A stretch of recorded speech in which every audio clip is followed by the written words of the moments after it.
All right, we're continuing with the life and times of George Washington, and we've just had the incident, the ambush at Jumonville Glen, and we're looking at, well, what happens after that. So let's go ahead and take a deeper look.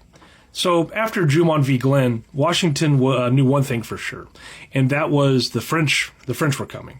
And Washington was only 22, and he was deep in this contested territory with a small force and really some unreliable allies.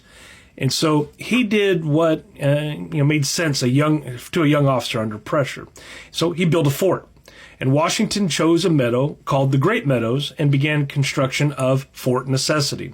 The location looked useful at first. It was open and easy to clear, and it had access to water. But it came with serious problems. The fort sat in a low valley, and surrounding hills towered over it.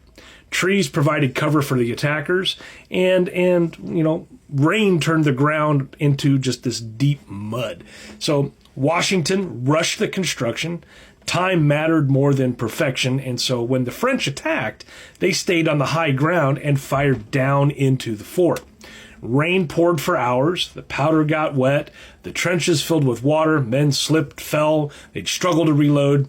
Washington fought hard, but the position they were in was hopeless. It was indefensible.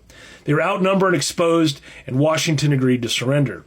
It was the only surrender of his military career, and Fort Necessity became this harsh lesson. Terrain matters, preparation matters, and experience comes at a cost. Washington never forgot it, and years later, those lessons shaped how he chose ground and moved armies and avoided decisive mistakes during the American Revolution. And Fort Necessity stands as the place where Washington learned leadership the hard way. Thanks for watching.